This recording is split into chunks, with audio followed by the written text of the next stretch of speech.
What does it take to change the world? The answer to this question would differ from each person you choose to ask.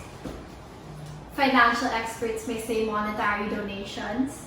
Teachers from different institutions may say educational materials. And environmentalists may say planting more trees. These are all correct answers given by different people prompted by different reasons. To me, the answer has always been simple. What does it take to change the world? It takes people with reasons to care, and frankly, that could be anyone. Each and every one of us has the power to decide whether or not we want to become participants in creating the world we live in. With this, we are prompted with reasons as to why we choose to participate.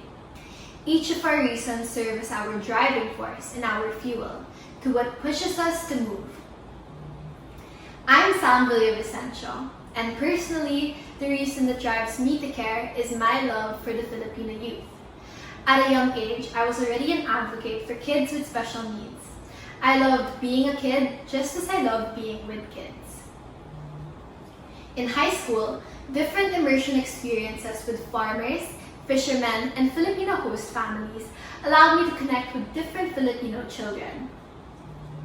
Back in 2019, I was able to plan my first ever outreach connecting abandoned children with over 80 volunteers from the youth. Seeing the amount of people who wanted to join me in my movement was honestly surprising. But seeing how well these children from different cultures, educational backgrounds, and social standings got along surprised me even more. With that, I, together with 3 of my friends, officially established the Aksyon ng Kabataan organization, otherwise known as AKO. It is a youth organization prompted with the advocacies of children's welfare and social justice. Each outreach and project plan had given me this indescribable feeling of oneness and of community. While it was sad to physically witness and hear about the struggles faced by each child, more than that, it was the feeling of being able to get along and feel as though we were family that made all of us kids feel one and the same. And my favorite part of it all were their smiles. It was in these moments where I decided that I wanted to be able to see these smiles once again. And that would be my reason for continuing to participate in creating the world we live in. I felt like I was changing the world through each smile shown and hand held. Then, 2020 happened. Why the gloomy interface? Well, I'm pretty sure we can all understand why.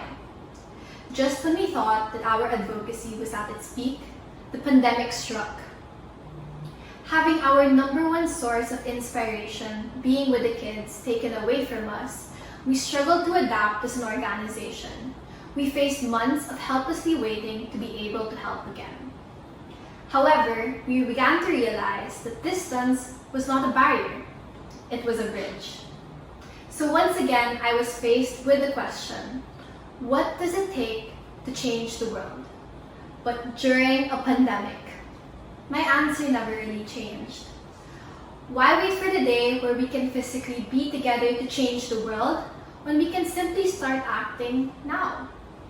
It doesn't matter whether or not we are locked up inside our homes, communicating with coworkers via Zoom, and are isolated from the people who inspire us the most. What matters is that we become intentional. What matters is that we start somewhere.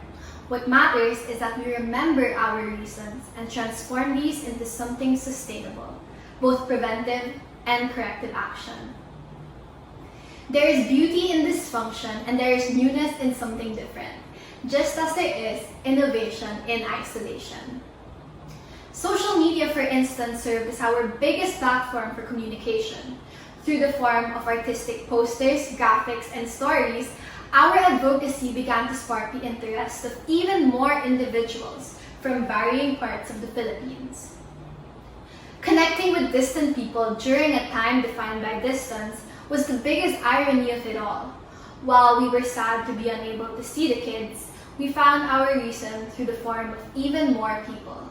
People who we would have never come to know if it weren't for this distance that inspired us to connect with places we never thought we'd reach.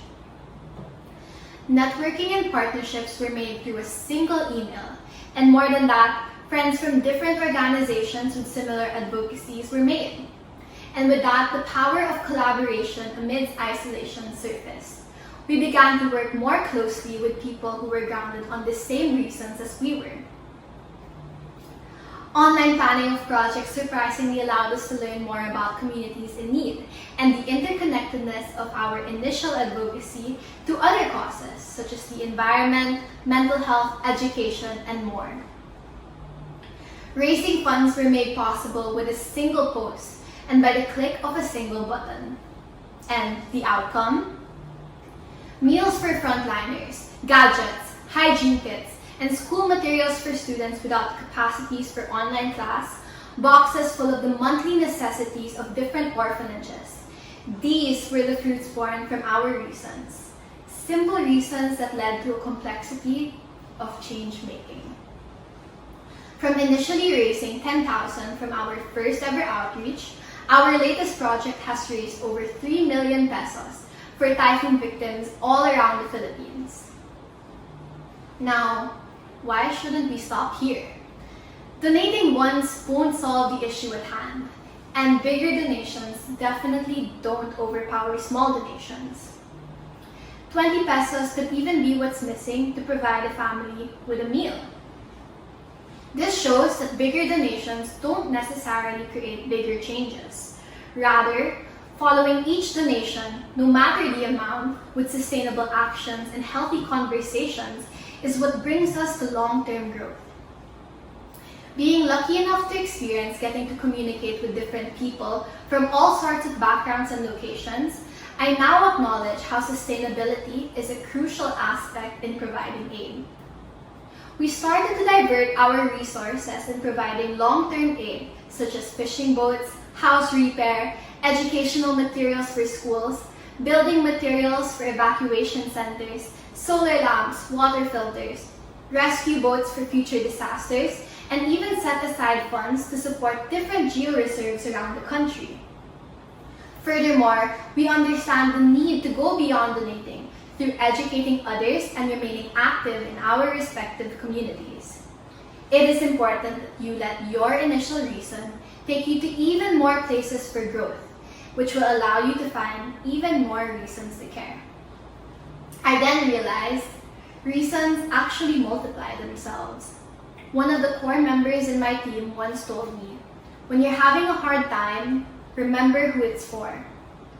Without even knowing, my initial reason, being kids, had sprouted into so many more whys, which motivated me to continue what I was doing despite the trials brought by the pandemic. Coming into this, I had little to no knowledge about what I was doing. No plan, barely any skills, and absolutely no direction. But that's the thing. I didn't need a heavily sought out plan, advanced skills, or any of those things in order to change the world in my own little way. All I needed was a reason, and that I had, and you do too. Today, I have built up so many more reasons to do what I do, reasons I didn't think I'd ever have. I started out just like each and every one of you, as a 16-year-old girl with a simple reason of wanting to make other Filipino kids smile. So now I ask you, what does it take to change the world? Truth be told, there is no right or wrong answer. There are no guidelines in changing the world, only reasons why we choose to do so. So now I ask you, what are your reasons? What do you hope to do with your reasons? And how do you plan to use your reasons to change the world? So, what does it take to change the world? May it be finances, education, or the environment. Sometimes, all it takes are people with reasons to care. And frankly, that could be anyone. Thank you very much.